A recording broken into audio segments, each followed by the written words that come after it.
It's been a real pleasure to work with my friend from Texas. We most times are on opposite sides of issues.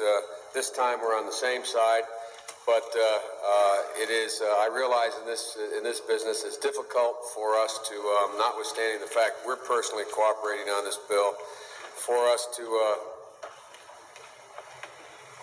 dismiss the prospect of some partisanship. Let me set the record straight on this bill. The underlying bill, which is now the Biden-Hatch bill, was the Biden bill.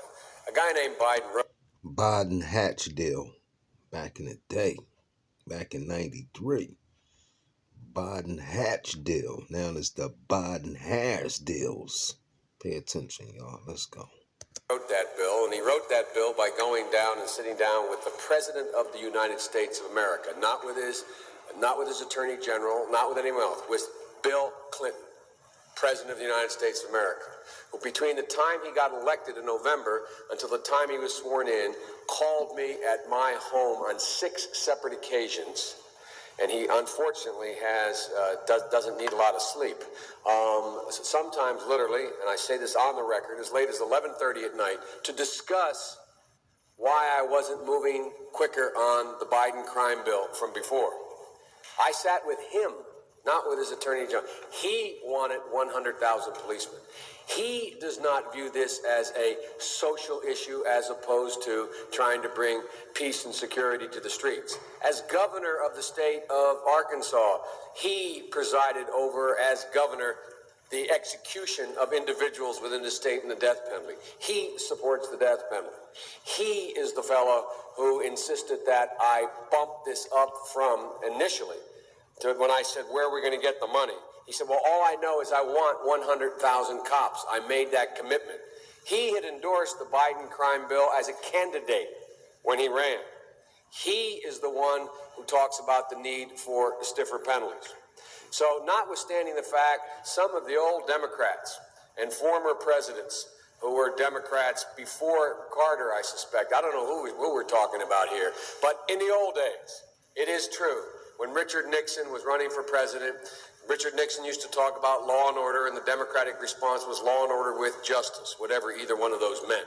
I never knew. I was running then in 1972. I didn't think Richard Nixon knew what it meant, and I didn't think the opposition knew what it meant. This president is very, very straightforward and simple. He knows there are 2 basic steps here. One step is you must take back the streets. And you take back the streets by more cops, more prisons, more physical protection for the people. He also understands what my friend from Texas understands, and he doesn't talk a lot about, but he signed on to in this bill. He also understands there's a need to keep people who are first-time offenders, who are nonviolent offenders, or who are potential time offenders who haven't gotten, I yield myself an additional 3 minutes, who, in fact, are people who are getting themselves into the crime stream for the first time, that they should be diverted from the system. So I hope this crime bill, when it passes, the Biden-Hatch crime bill, as it becomes law, God willing, I hope that we will have ended, once and for all, this notion that is a hangover from the 60s, that somehow Democrats are weak on crime and Democratic presidents are weak on crime and Republicans are tough on crime. The truth is, every major crime bill since 1976 that's come out of this Congress, every minor crime bill has had the name of the Democratic senator from the state of Delaware, Joe Biden, on that bill, and has had a majority vote of the Democratic members of the United States Senate on the bill. So one of the things I want to do in addition to ending crime is end the political carnage that goes on when we talk about crime. Crime is not Democrat or Republican. Making the streets safe is not a Democratic or Republican issue. This is one of those issues I hope this passage of this bill will be taken out of the gridlock category and moved into an emerging consensus. And the consensus is as follows, and I will cease when I finish this statement. The consensus is, A, we must take back the streets. It doesn't matter whether or not the person that is accosting your son or daughter or my son or daughter, my wife, your husband, my mother, your parents. It doesn't matter whether or not they were deprived as a youth. It doesn't matter or not whether or not they had no background that enabled them to become socialized into the fabric of society. It doesn't matter whether or not they're the victims of society. The end result is they're about to knock my mother on the head with a lead pipe, shoot my sister, beat up my wife, take on my sons. So I don't want to ask what made them do this. They must be taken off the street. That's number one. There's a consensus on that. The Democratic chairman of the Judiciary Committee, the Democratic president of the United States of America, the Democratic attorney general, the Republican leader of this effort, Senator Hatch, the Republican senator from Texas. We all agree on that. Now, we can find some fringe folks in the study groups on the right wing and left wing, libertarians and left-wingers in my party who say, no, that's not what we should do. But politically, that consensus has been arrived at. I acknowledge there was not that consensus in the 60s. There is today. There's a second thing that we all have agreed upon, and that is unless we do something about that cadre of young people, tens of thousands of them, born out of wedlock, without parents, without supervision, without any structure, without any conscience developing, because they literally, I yield myself 3 more minutes, because they literally have not been socialized. They literally have not had an opportunity.